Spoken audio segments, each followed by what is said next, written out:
ഇന്ന് രാവിലെ ഞാൻ കുറച്ച് നേരത്തെ എഴുന്നേറ്റു കേട്ടോ. ഞാൻ പറഞ്ഞില്ലേ കുഞ്ഞൂസിന് ഇപ്പോൾ രാവിലെ നേരത്തെ പോകേണ്ടതുകൊണ്ട് എനിക്ക് രാവിലത്തെ വീഡിയോസും കാര്യങ്ങളൊന്നും അങ്ങനെ എടുക്കാൻ പറ്റുന്നില്ല.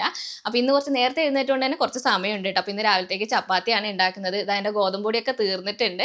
എനിക്ക് നല്ല ചിലവുണ്ട് കേട്ടോ ഗോതമ്പ് പൊടിക്ക്. കൂടുതലും ഞാൻ ഗോതമ്പ് ദോശ അല്ലെങ്കിൽ ചപ്പാത്തി പിന്നെ വൈകുന്നേരമൊക്കെ ആണെങ്കിൽ ഞാൻ ഗോതമ്പിൻ്റെ അട ഉണ്ടാക്കും കേട്ടോ.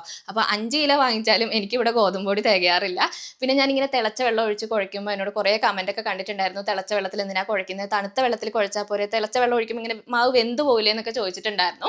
അപ്പോൾ എനിക്ക് എന്താണെന്നല്ല ഇങ്ങനെ മാവ് പിന്നെ തിളച്ച വെള്ളത്തിൽ കുഴയ്ക്കുമ്പോഴേ എനിക്ക് ചപ്പാത്തി കുറച്ച് സോഫ്റ്റ് ആയിട്ട് തോന്നുള്ളൂ കേട്ടോ. അതുകൊണ്ടാണ് ഞാൻ അങ്ങനെ ചെയ്യുന്നത്. പിന്നെ ഇന്ന് ചപ്പാത്തീൻ്റെ കൂടെ ഉരുളക്കിഴങ്ങ് കറിയാണ്. കുഞ്ഞൂസിന് ഇപ്പോൾ മുട്ടക്കറീനേക്കാളും ഇഷ്ടമാണ് കേട്ടോ ഉരുളക്കിഴങ്ങ് കറി. പിന്നെ ഉരുളക്കിഴങ്ങ് ഞാനിങ്ങനെ ചെത്തി ചെത്തി എടുക്കും കേട്ടോ. അമ്മ കണ്ടാൽ ചീത്ത പറയും, ഇങ്ങനെ ചുരണ്ടി എടുക്കണം അല്ലെങ്കിൽ കുറേ വേസ്റ്റ് ആവും എന്ന് പറയും കേട്ടോ. പിന്നെ എനിക്ക് എപ്പോഴും ഇങ്ങനെ ചെയ്തങ്ങ് ശീലമായി. പിന്നെ ഞാൻ ഉരുളക്കിഴങ്ങും അതിൻ്റെ കൂടെ ഒരു ഉള്ളിയും 2 പച്ചമുളകും ഉപ്പും ഇട്ടിട്ട് വേവിക്കാൻ വേണ്ടി വെച്ചിട്ട് നമ്മൾ സിമ്പിളായിട്ട് മഞ്ഞപ്പൊടി മാത്രം ഇട്ടിട്ട് കടുക് വറുത്തെടുക്കൂലേ, അങ്ങനെ കറി ഉണ്ടാക്കാനാണ്. അപ്പോൾ അത് വേവുന്ന സമയം കൊണ്ട് വേഗം ഞാൻ ചപ്പാത്തിയും ചുട്ടെടുക്കുന്നുണ്ട്. ചപ്പാത്തിയിൽ കുറച്ച് ഓയിലാക്കും കേട്ടോ. അധികം ഓയിലാക്കുന്നത് നല്ലതല്ല, എന്നാലും ഞാൻ കുറച്ച് ഓയിലാക്കും. പിന്നെ ഇങ്ങനെ വെക്കുന്ന ഉരുളക്കിഴങ്ങ് കറിക്ക് നിങ്ങളുടെ നാട്ടിൽ എന്താണ് പറയുന്നത് എന്നുള്ളത് ഒന്ന് പറയണം കേട്ടോ. നമ്മളിവിടെ കൂടുതലും ഉരുളക്കിഴങ്ങ് കറി എന്നാണ് പറയുക. പിന്നെ ബാജി എന്ന് പറയും. പിന്നെ എനിക്കൊന്ന് ബാജിയിൽ നമ്മളിങ്ങനെ തേങ്ങാപ്പാൽ അല്ലെങ്കിൽ പാലൊക്കെ ഒഴിക്കൂലേ, ഞാനിന്ന് അങ്ങനെയൊന്നും ചെയ്യുന്നില്ല. ഞാനിത് ചോദിക്കാൻ കാരണം എന്താണെന്ന് വെച്ചാൽ ഞാൻ ഏതോ ഒരു വീഡിയോയിൽ ഇതിന് നിഷ്ടു കറി എന്ന് കേട്ടു കേട്ടോ. നിഷ്ടു ആണോ വിഷ്ടു ആണോ എന്ന് എനിക്കൊരു ഡൗട്ട് ഉണ്ട്.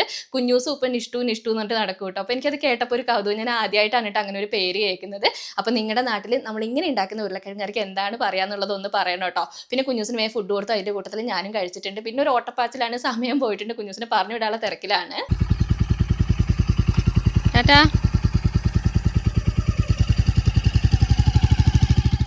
പിന്നെ കുഞ്ഞൂസ് പോയി കഴിഞ്ഞിട്ടാണ് കേട്ടോ ഞാൻ ബാക്കിയുള്ള പാത്രങ്ങളൊക്കെ കഴുകിയെടുത്തത്. ഇത് ഞങ്ങൾ കുളിക്കാൻ വെള്ളം വെക്കുന്ന കലമാണ്. ഇതിൽ കണ്ടോ ഇങ്ങനെ വെള്ള പൊടിയാണ്. ഇത് കല്ലുപൊടിയാണ് കേട്ടോ. ഞാൻ പറയല്ലേ കുഴൽക്കിണർ വെള്ളമാണ് കല്ലുപൊടി ഉണ്ട് എന്നൊക്കെ പറയുമ്പോൾ എന്നോട് ചോദിക്കലുണ്ട്, അജി അതൊരു വലിയ പ്രശ്നമാണോ ചോദിക്കലുണ്ട്. ഇതാണ് കേട്ടോ പ്രശ്നം. ഞാനിത് ഡെയിലി തേച്ച് കഴുകുന്ന കലമാണ്.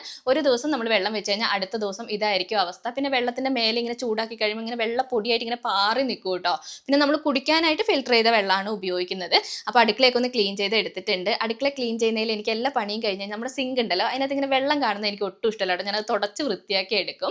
പിന്നെ ഈ ഒരു ബെഡ്ഷീറ്റ് കഴിഞ്ഞ ദിവസം നമ്മൾ അയൺ ചെയ്യുന്ന സമയത്ത് ആ ഒരു വീഡിയോയിൽ കമൻറ്റിൽ ഞാൻ കണ്ടിട്ടുണ്ടായിരുന്നു, അജി കാണാത്ത ബെഡ്ഷീറ്റ് ആണല്ലോ എന്ന് പറഞ്ഞിട്ടുണ്ടായിരുന്നു. ഇത് ഞാൻ വാങ്ങിച്ചിട്ട് കുറച്ചായി കേട്ടോ, പക്ഷെ വിരിക്കുന്നത് എപ്പോഴാണ്.